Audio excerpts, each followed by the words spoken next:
বাবা আর মেয়ের এই দূরত্বের নাম ক্ষুধা। ওপরে দাঁড়িয়ে থাকা শিশুটি আনন্দ করছে না, সে জীবনকে বাঁচাতে শিখছে।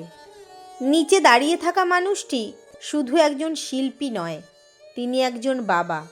তিনি কোনো জাদুকর নয়, তিনি একজন বাবা, যে নিজের বুকের ভেতর ভয় লুকিয়ে রাখে, শরীরের সমস্ত যন্ত্রণা ভুলে যায়, শুধু মেয়েটিকে পেট ভরে ভাত দিতে পারবে বলে।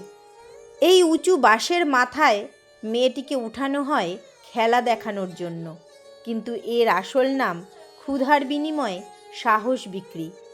জীবনের সবচেয়ে কঠিন সার্কাসটা হয় বাস্তবের মঞ্চে, যেখানে বাবা নিজের সন্তানের ভবিষ্যতের জন্য নিজের বর্তমানকে দাফন করে দেয়। শত মানুষের করতালি এই বাবার কানে পৌঁছায় না, কারণ তিনি শোনেন শুধুই মেয়ের পেটের ক্ষুধার শব্দ। এটা কোনো খেলা নয়, এটা এক যুদ্ধ, বাবা নামের নীরব যোদ্ধার যুদ্ধ।